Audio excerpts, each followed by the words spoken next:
Bismillahirrahmanirrahim. Jawa Tengah provinsi yang cantik. Beli ketupat di rumahnya Mbak Soya. Hai penonton yang ganteng dan yang cantik. Doa saya semoga kalian sehat dan hidup bahagia. Assalamualaikum warahmatullahi wabarakatuh.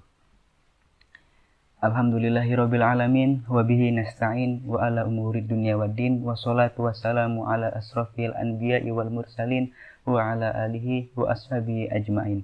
Amma ba'd. Yang saya hormati dosen pengampu mata kuliah akhlak dan etika Ahmad Haris Muhsin Aziz, dan yang saya cintai dan banggakan teman-teman semuanya.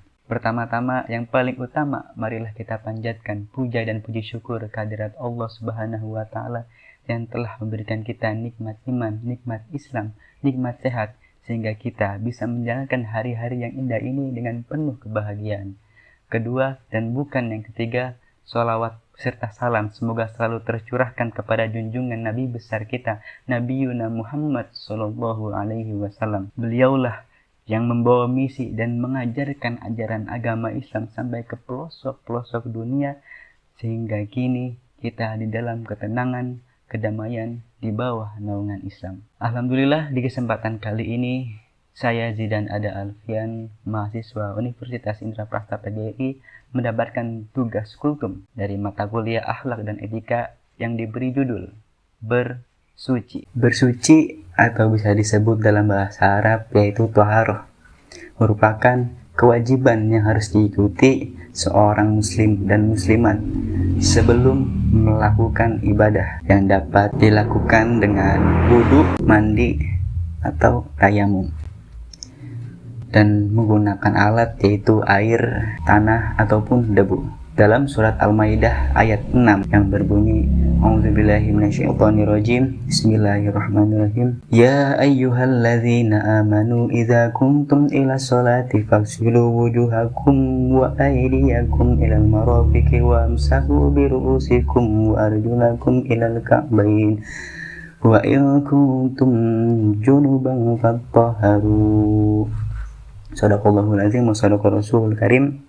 Ya ayyuhallazina amanu, wahai orang-orang yang beriman, idza kuntum ila sholati, apabila kalian hendak melaksanakan sholat, faghsilu wujuhakum, maka basuhlah wajah kamu, wa aydiyakum ilal marafiq, dan basuhlah kedua tanganmu sampai ke siku, wamsahu biru'usukum, dan basuhlah rambutmu dan basuhlah kepalamu, wa arjulakum ilal ka'bain, dan basuhlah kedua kakimu sampai ke mata kaki.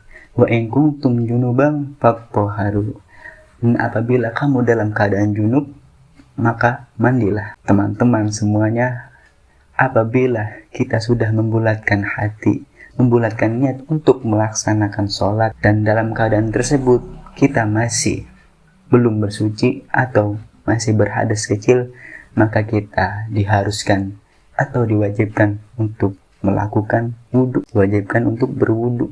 Dan apabila kita dalam keadaan junub, maka kita harus mandi, membersihkan, mensucikan seluruh badan menggunakan air. Dan apabila kita dalam keadaan sakit, yang dikhawatirkan jika salah satu anggota tubuh kita terkena air, maka penyakit kita akan bertambah parah. Maka dianjurkan untuk bertayamum. Dan juga apabila kita sulit menemukan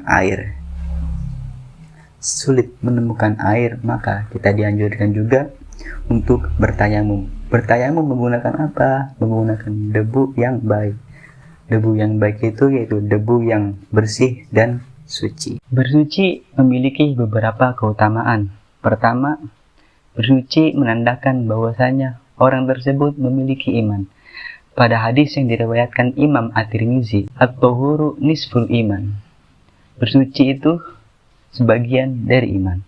Orang yang senantiasa memiliki iman, ia pasti sadar akan bersuci. Sebab ditemukan keterangannya pada surat Al-Maidah ayat 6 tadi, bahwasanya Allah memerintahkan kita untuk bersuci terlebih dahulu sebelum ruku dan sujud menyembahnya. Keutamaan yang kedua, agama didirikan atas prinsip bersuci. Pada kitab At-Targhib wa Tarhib berbunyi, bunyadinu 'alan nazofah. Didirikan agama itu atas dasar prinsip kesucian.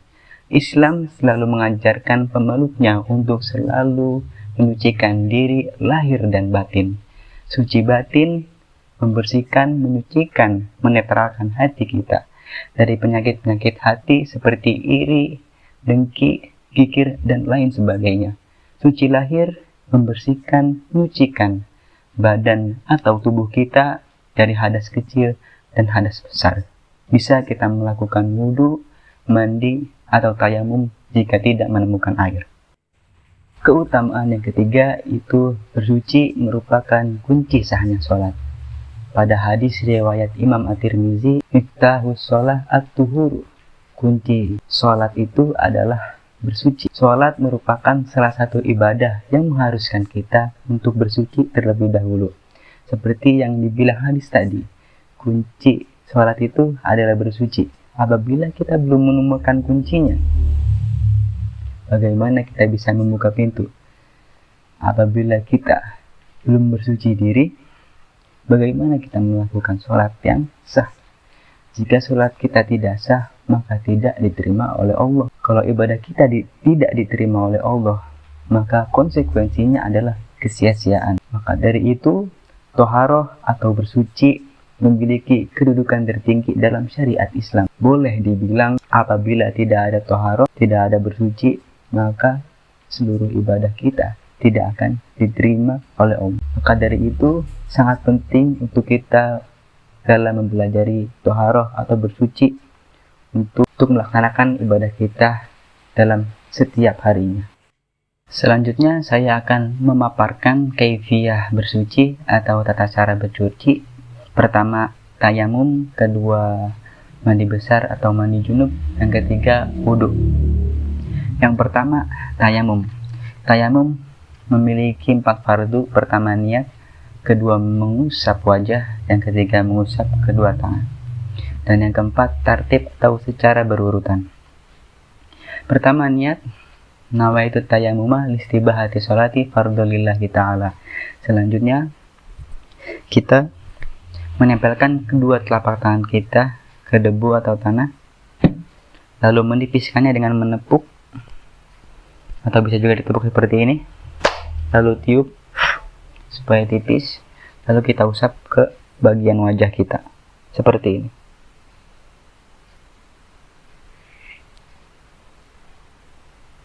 Selanjutnya kita tempelkan kembali ke tanah atau ke debu di tempat yang lain, lalu kita tipiskan kembali di tempat yang lain.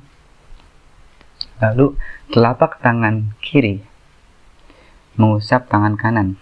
Perlu diperhatikan telapak jari tangan kiri mengusap bagian luar tangan kanan sampai ke siku. Selanjutnya bagian dalam telapak tangan kiri mengusap bagian tangan kanan dengan ibu jari tetap menempel.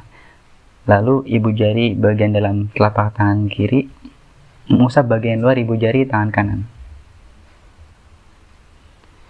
Selanjutnya teknisnya sama, mengusap telapak tangan kanan ke tangan kiri. Teknisnya sama seperti tadi. Sampai siku, baik ibu jari. Lalu selanjutnya menyela-nyelai jari tangan kanan dan tangan kiri.